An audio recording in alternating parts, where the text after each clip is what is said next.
Welcome to the Post for All Season Sports Show. I'm Drew Rubenstein, and as you can tell, things have changed a little bit. Dave Racy will still be coming in time to time to chime in with his thoughts, but we're very honored to have Fred Wyant, one of the all-time Mountaineer greats, as an ongoing guest in the show. And Fred, thanks a lot for joining us here. Yeah, my pleasure, Drew. I'm glad to be here.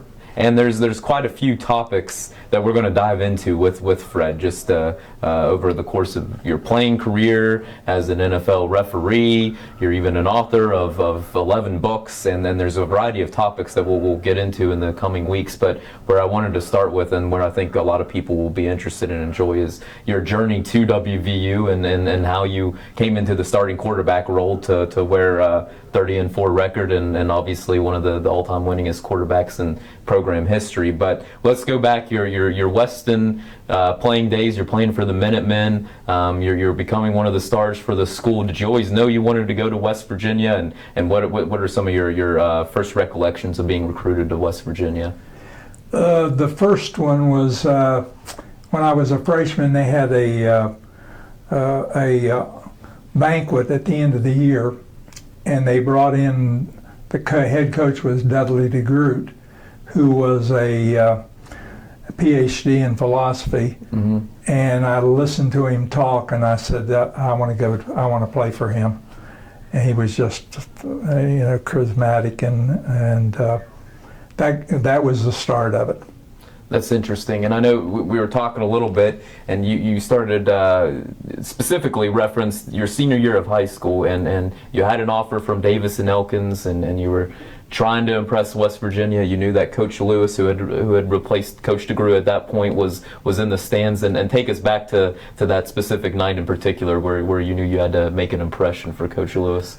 Well, it wasn't that I had to make an impression. It was just, you wanted to. He'd been there the year before. He'd recruited Shockey Van Horn to go to the university and play. And so when I was warming up one night, I knew he was there. And I was on the 40-yard line, and I took the snap in warm up and rolled out to the left and jumped in the air like Harry Gilmer, who was my hero. He played for Alabama, and he and threw the ball out of the end zone, which was about 60, 70 yards. Yeah, it was 70 yards down the field. Were you throwing to anybody in particular? No, I wasn't.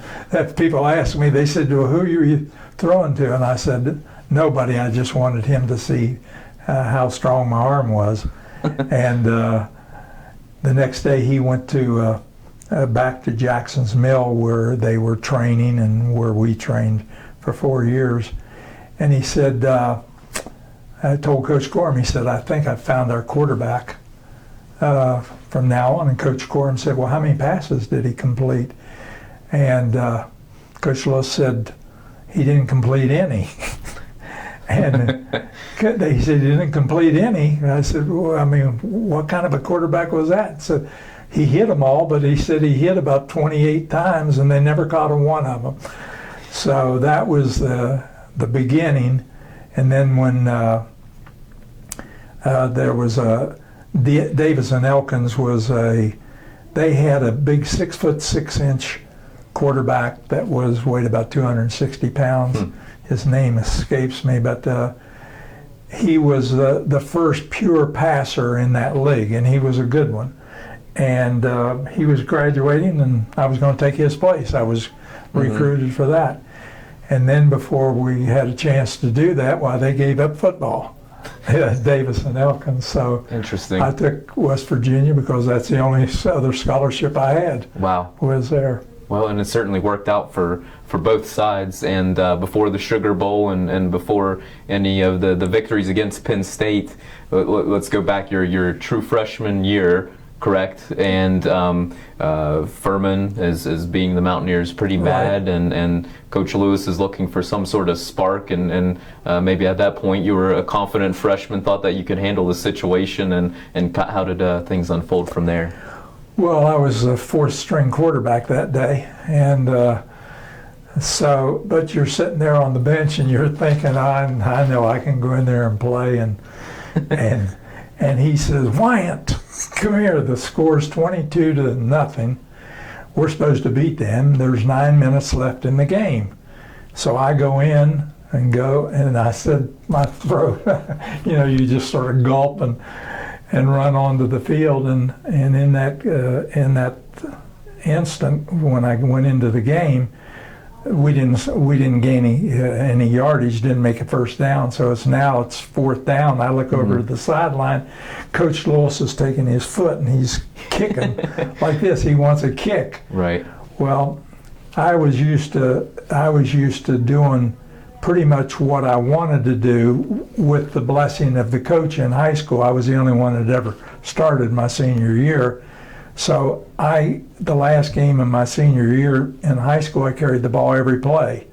And because the coach said, you go ahead and just do it for the whole game if you want to. And as I told you, the people in the stands would say, well, at least when he throws the ball, he can't catch it himself.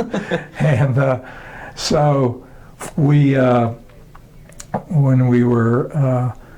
it's fourth down. Fourth down. He wants you to punt it. And I'm standing there, and I turn around to the rest of the team in the huddle, and I say, I don't know about you guys, but I don't want to throw the ball. I don't want to punt the ball.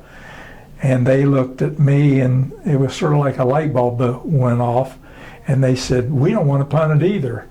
So I turned back around, and I said that I called a play, and I threw a pass to a fellow by the name of Jack Stone, who will tell you to this day, if you run into him, if you ask him if he knows me, he'll always say, know him, I made him what he was today. And then people will come back and ask me, and I'll say he absolutely did.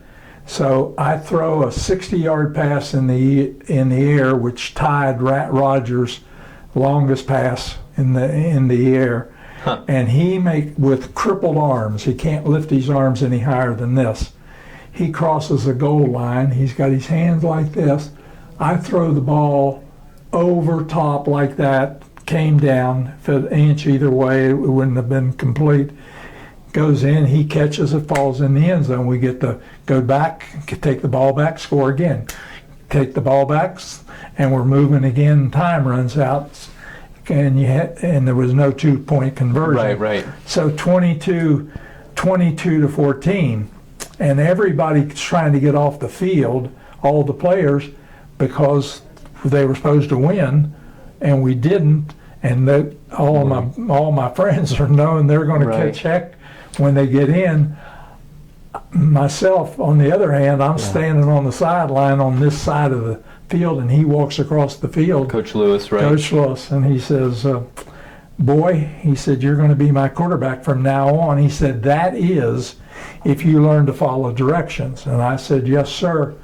And I walked in, and my chest was puffed out from there because I knew I had things had been good. He never called a play, ever again in 4 years.